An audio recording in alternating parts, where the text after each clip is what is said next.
Hey nerdlings, it's Tom and Lacey of Do You Nerd. And you're watching J-Love 81.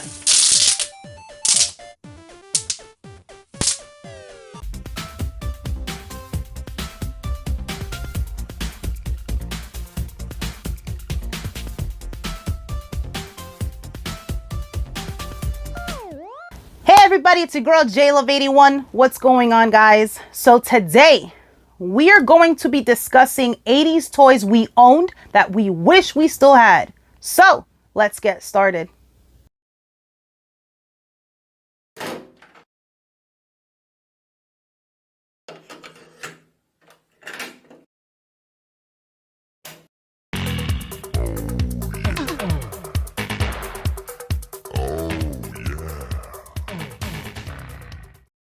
All right, guys. So with the help of a lot of my friends, we are going to be discussing each and every one of our toys that we owned back in the day that we wish we still had.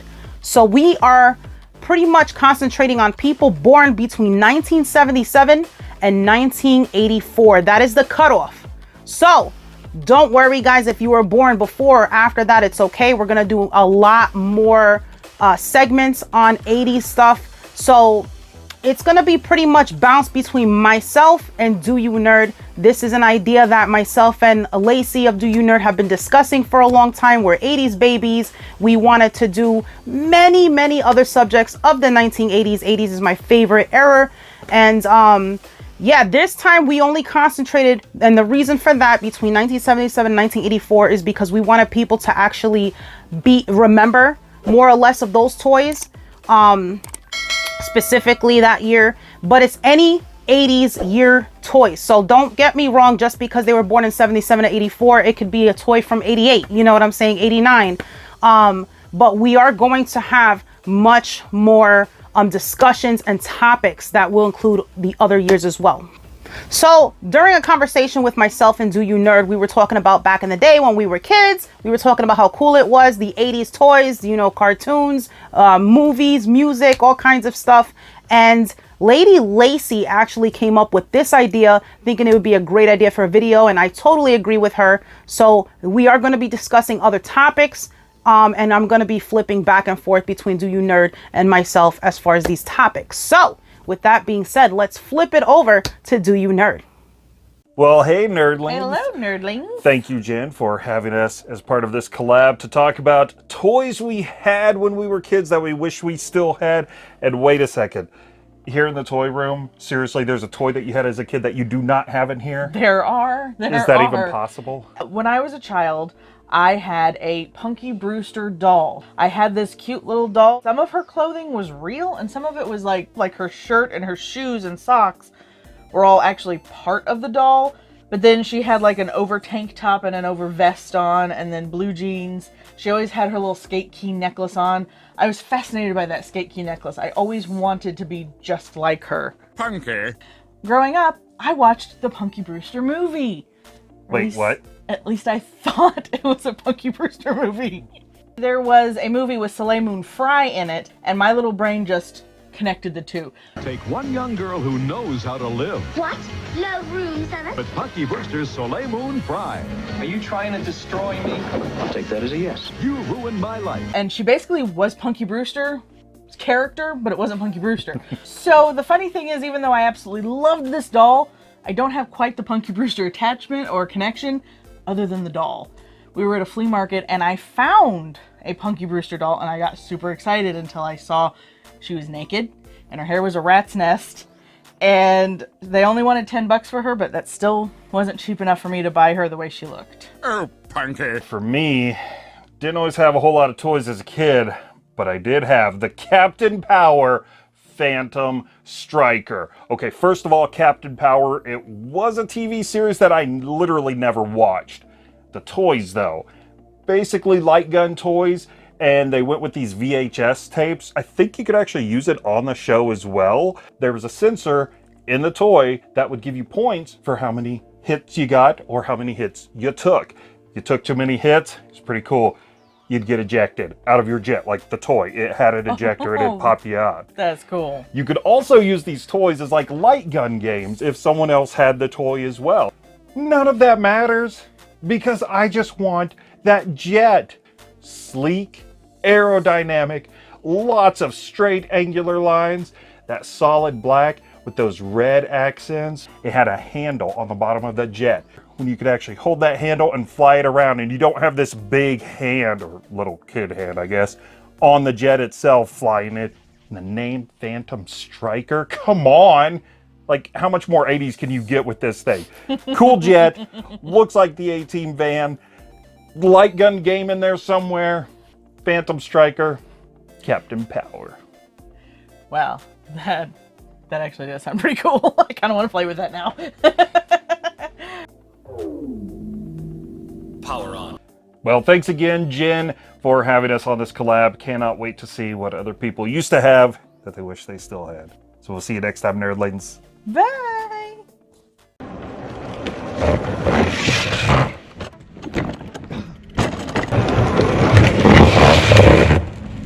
What's happening, YouTube? Back in the day, gamer here. Thanks for tuning in to my segment of this 80s Toys We Wish We Still Owned collaboration, hosted by J Love. Thanks for having me, J Love.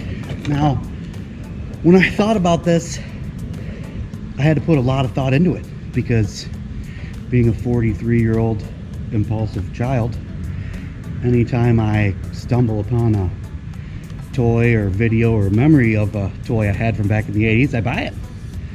And then I put it in a box, and that's it. But so I thought long and hard, and I couldn't come up with anything, because I've bought or still have all the toys that I've wanted from the 80s. And then it came to me when I saw this out in the driveway. Yeah, the Green Machine. Who remembers this guy, right? Well, the Green Machine is not what I want to talk about. I want to talk about big wheels, because I had a big wheel back in the day that I was particularly fond of. I can't recall the make or model, anything like that, because it was either a hand-me-down or we got it at a garage sale, and the stickers were already worn off. I can only recall the frame itself being blue, but what I remember I liked most about it was my customization.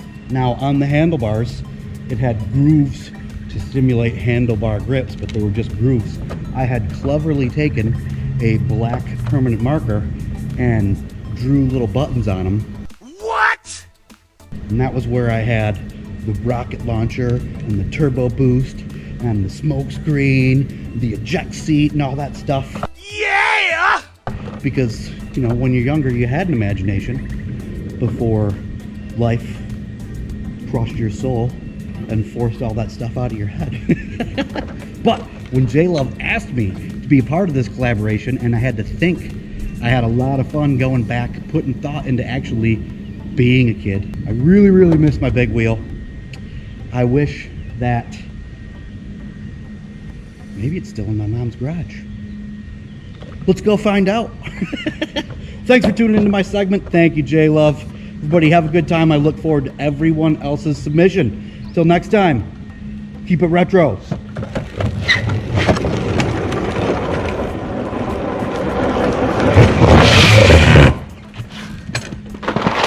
Sponsored by Cheetos Mac and Cheese. Bold and cheesy. It's the cheesiest. Hey J-Love, my pick for 80s toy, which I wish I still owned, I'm going board game style. Back from the heyday of board games where they're more than just a simply reskin of Monopoly or Sorry. I'm talking about games like 1986 Milton Bradley's release, Torpedo Run. Introducing Torpedo Run, a Floor Wars game from Milton Bradley. Dive! Dive! Enemy fleet attacking! Man your battle stations! Fire 1! Fire 2! Our destroyer's been hit! Now, Torpedo Run was part of Milton Bradley's Floor Wars series, and I couldn't name you another one. I think it was the only one. It was kind of like an amalgamation of Battleship and Crossfire. Basically, you had a 3x4 foot ocean board that you'd put on the ground. You'd set up these plastic ships on it. They had pieces that would pop off if you hit them with these little red discs that you shot from a submarine. That's it. You'd set it up, divvy up the discs, and let chaos ensue. It was simple, it was chaotic, and more than anything, it was just fun. Now the games could last anywhere from a couple minutes to like a half hour or more, depending on what rules you came up with and how many discs you lost underneath the couch. Yeah, I mean, it wasn't perfect. If the board wasn't completely level, the red discs would go in any direction. The rubber bands holding the shit pieces on would eventually wear out or dry rot. Sometimes, well, more often than not, the submarines would jam when you went to shoot them. And sometimes your dog would run in the room, grab one of the boats, and run off with it. I say I didn't touch it. It's still in play. That's your problem, not mine. My brother would tend to disagree with that. In any case, it was such a good time, and we will never get games like that again. These days, board games are all B-O-R-E-D, and they just slap another IP on a Monopoly and call it a day, because they know it'll sell. So that's why I want it back. It's a reminder of times when you didn't need power, you didn't need batteries, you didn't need to do updates, there was no skill-based matchmaking. You just found a friend of me, challenged him, and had fun. Sometimes the simplest stuff is the most fun, and we'll never have that again. Ah, we got him! The red pin! Have a war on your floor. Play Torpedo Run, new from Milton Bradley. How are you feeling? You got John Riggs, or I have a great story about one of my favorite toy lines of the 80s and why I wish I still had it today. Now, growing up in the 80s, and I was born in the late 70s, so the 80s was like my generation. Wouldn't have traded growing up in the 80s for anything. We had some of the best toys of all time. We had He-Man, we had Transformers. Mask was a personal favorite of mine. Later on in the years, Ninja Turtles, that's when they started rolling in a little bit. But my favorite toy from the 1980s, believe it or not, I mean, as much as I loved Transformers, as much as I loved Mask, He-Man, Masters of the Universe, they were all my favorites during those times. But the one toy that I really got behind, believe it or not, Transformers included, is GoBots. Now, I know GoBots are like the great value brand Transformers. I understand that. But the GoBots, to me, were great. I still have this one. This is like the only one I still have left, only because I found it in some random box at my parents' house once upon a time when I was looking for something a few years ago. I didn't think I had any GoBots left. I'm so glad I still have this one, though. I liked them because Transformers were, how do I put this, expensive. And I was, what's a good way to put this? Poor. I could afford these, because these were like $4, $5 at like the drugstore, something like that. We had a KB Toys and Hobby. They always sell them super cheap, 2 for $5, whatever it was. I could actually afford GoBots back in my day with my humble allowance and all that. I couldn't just go down and buy Transformers. Transformers was more of a Christmas, it was more of a birthday thing. So I really liked GoBots as well, even though I understand where they're coming from. The reason I don't have them anymore is not because of a yard sale. It's not because I decided to gift them up and donate them to local charities, although I did it a couple of times. I did do that for a couple of times. It's not because that I was just sick of them and caught them all on fire. I wasn't one to catch things on fire, blow them up with firecrackers or anything like that. The reason I don't have GoBots anymore is because, let me introduce you to a couple of my other friends from the 80s, Mr. and Mrs. Screwdriver. And I thought for some reason, because the screws are all easily accessible, I thought for some reason that I could take these GoBots, where the screws are and everything, dismantle them, and then reassemble them in my own image. So I would be like, okay, well, here's this guy here. I can pop that into place a little bit. And I was like, you see where this, the little screw points and everything. So I took screwdrivers and I dismantled all of them and tried to reassemble them using like Frankensteining my own GoBots together. And literally none of them worked. And I couldn't get anything to happen. And of course I couldn't just put them back together again because I forgot what piece went to what and everything. So they were basically just a big pile of scraps. I did end up throwing that away. But man, looking back in time, wish would have kept them. But of all things, as much hype as Transformers get, I'll always be a big fan of my old school, came out before Transformers, you can do the research on that, GoBots. Gotta love it. Oh, He-Man, you are so brave. How about a kiss? Oh, hey, how long were you guys standing there? I wasn't playing with my toys. No. Thanks a lot for having me on this collab. I totally appreciate it. It's definitely a topic that's close to my heart. talking about 80s toys and toys we grew up with and what toys we wish we still had today that we had as a kid growing up.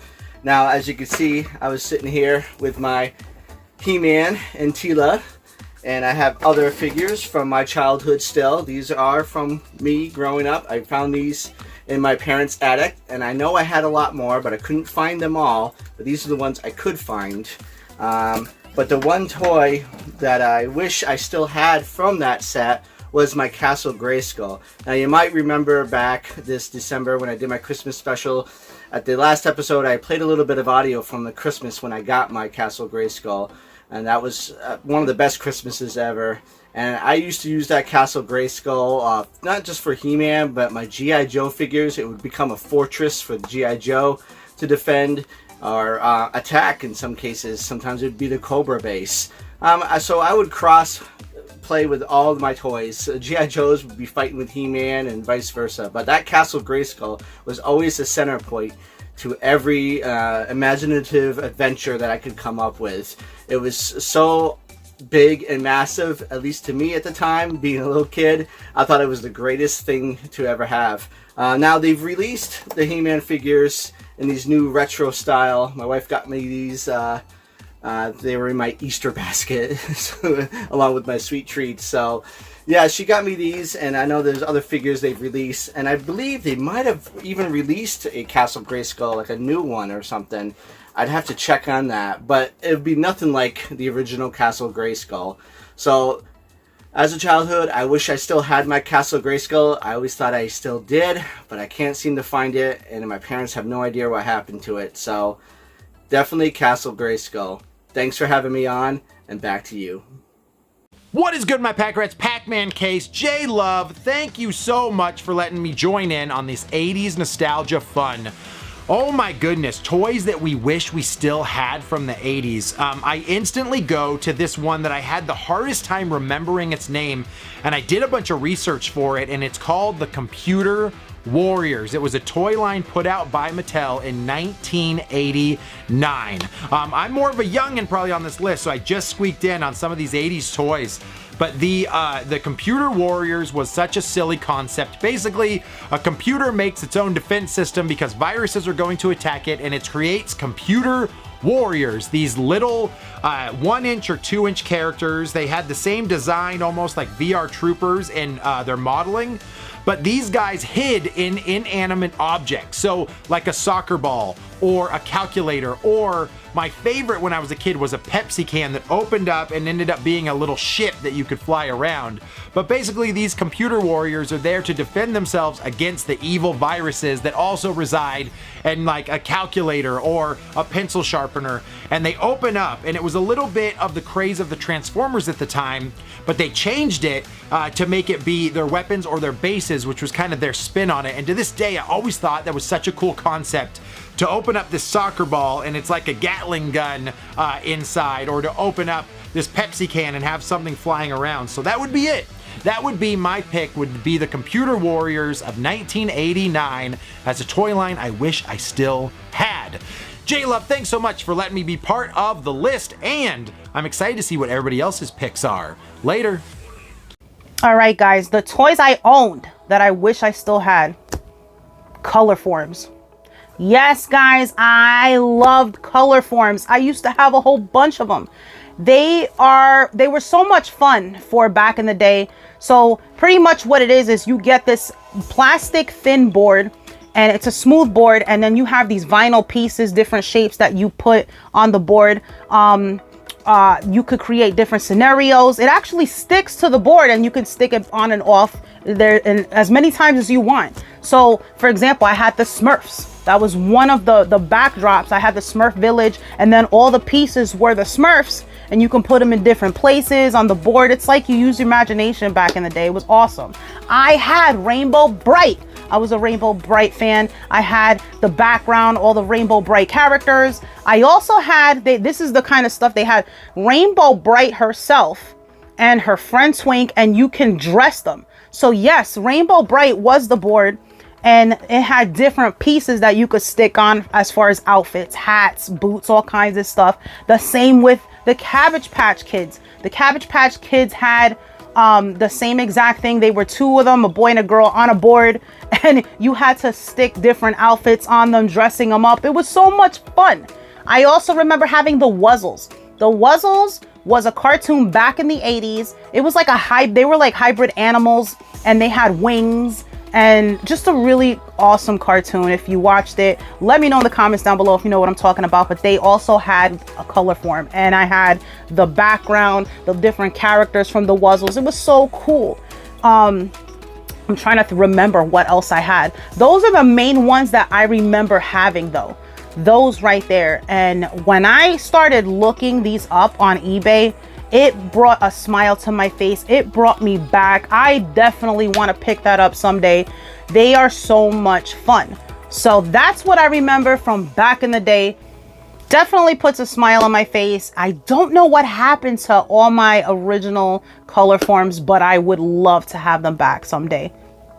So thank you all guys for participating in this video. Such an awesome topic that brought us all back to our childhood.